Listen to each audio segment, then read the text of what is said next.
Good afternoon and welcome back. I'm Marcus Peter. I'm going to have a conversation with Dr. John Grabowski of Catholic University of America. He's a moral theologian, and he and I are going to talk about how Jesus Christ is Lord over every facet of human existence.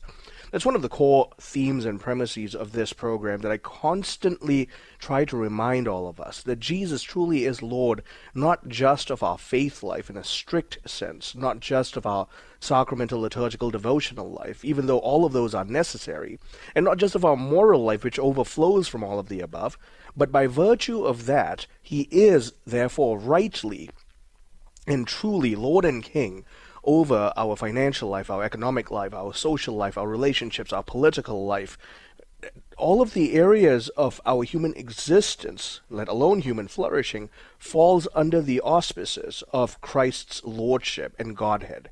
And therefore, we cannot seek to compartmentalize Christ's Lordship into a devotional corner of our life. We simply don't have the luxury of that. From the moment we were baptized, we ceded every aspect of our life to be under his lordship, and yet he gives us the right, if you will, to invite him in. He will not force himself into those areas of our life if we don't want him there, that pesky thing called free will. Now, the reason why I say this is because when you think about Catholics operating, especially in the social sphere, in our civilization, in the political sphere, it's all too easy to either become a political Catholic, a Catholic who thinks through political paradigms and perspectives, or if we do think in a properly Catholic paradigm, to then err on certain extremes. And two of the extremes that have come up are what I want to talk about. But in order to set the premise of even that consideration, I want us to look at Augustine's City of God. It's a bracingly necessary work. Catholics, you and I can be tempted to run either into complete retreat from the culture and civilization, or into, frankly, a political ideal fantasy that simply doesn't work. History has shown us it doesn't work. So, the first of these issues, Catholic isolationism. You see this in certain versions of what it has been called the Benedict option. And I'll be honest, the Benedict option begins with a legitimate concern that the late modern culture of our age has become willfully morally disordered. We have destroyed our intellectual structures. It is toxic towards any form of proper spirituality. We've even killed our aesthetics, for that matter, this reductionistic version of quote-unquote beauty. But most of all, modernity, late modernity, has become increasingly hostile to any Christian structure, things like formation, things like doctrine, truth, a paradigm of objectivity, all of these things. And so faithful Catholics, in a reaction to this reaction, can sometimes overreact, and so we believe that we must build thicker, insulated communities, schools that are isolated from the general framework, which, believe me, I will be the first to admit that secular schooling has gone so far off the rails that what we need to reconsider is how to properly raise our children in academics and sainthood. So I'm with that framework here. And so Catholics are called to build intentional households, parishes that are more disciplined, liturgical lives that are more vibrant, and sustainable patterns, things like prayer, work, friendship, education, because these are things that are going to create guardrails around the soul from, well, sensibly, the sewage pipe of contemporary decadence and modern culture. But and the instinct is right. I want to make it clear here. That's a real wisdom.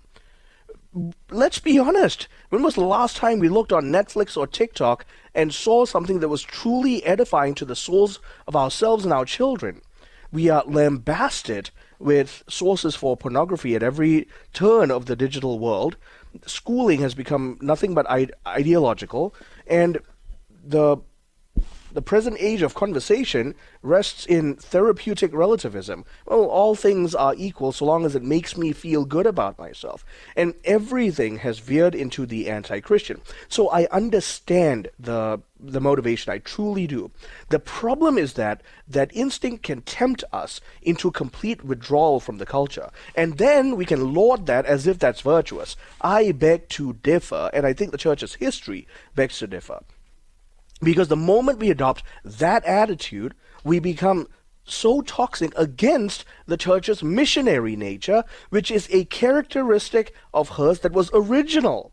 It is a big part of how she was designed to be church. Christ commissioned us to go forth and make disciples of nations, not create isolated enclaves, even though some of those enclaves by themselves are wonderful if they function in an evangelistic manner, rather than capitulate to cultural despair and withdraw into themselves further. And so the problem with Catholic isolationism is that it's going to baptize our fear of the culture under the guise of prudence. I'm sorry, but that's not good discernment.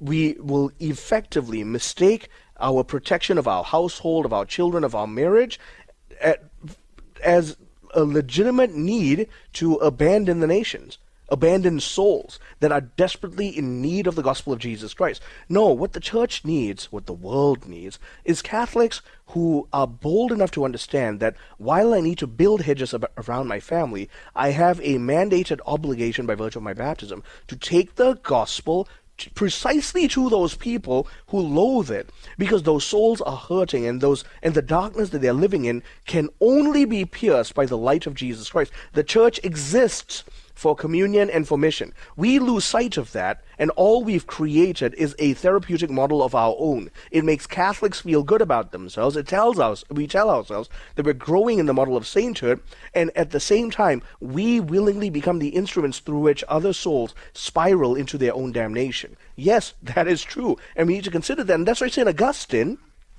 in his City of God, he reiterates, Christians were pilgrims.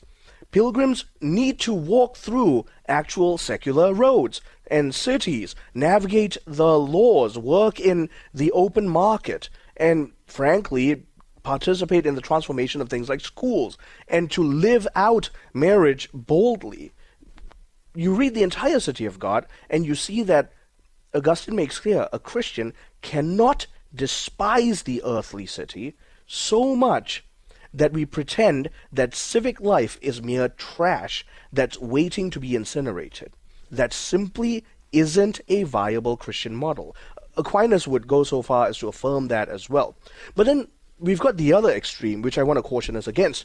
There are a few names for this. It's post-liberalism that's resulted in this new frame of thought called Catholic integralism.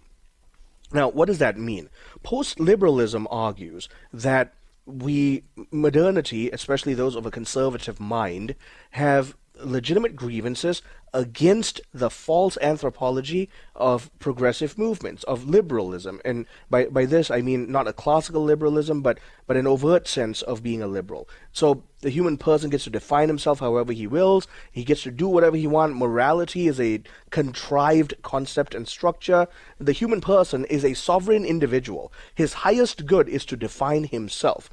Courts, corporations, administrative experts exist to affirm the self as it constantly changes. That's liberalism. Post-liberalism looks at that and critiques it. And the critique is accurate, because the modern state today constantly expands its overreach under that banner of liberalism. And so every draconian law that seeks to validate new progressivist ideals, everything from the LGBTQ movement to the trans ideology, you name it, we can keep continuing. The premise of all this is the actualization of the self to the negation of the flourishing of the human person. That post-liberalism rightly critiques that. The offshoot of that, Catholic integralism, what that means is Catholics are therefore saying, well, the government structure of the United States and the West is completely doomed to failure. And it's failing. See, it's failing. And therefore the solution here is a completely Catholic political order. That sounds good. That sounds wonderful. Here's the problem. The integralist temptation quickly becomes dangerous because it pretends that the political order is a privileged instrument for the Catholic to wield at will. History has shown us that whenever we have wielded absolute political authority, it has never lasted. And so, in the face of all of this, this is my great caution to all of us, that Augustine's path forward here is the path of the median, of the mean, of the virtue, which is we can honor earthly governments and appreciate the good of the governments we've been given, and then flourish as virtuous Catholics within a church that's free to profess the Catholic faith and to be virtuously Catholic in that nation. Stay tuned, I'm Marcus Peter.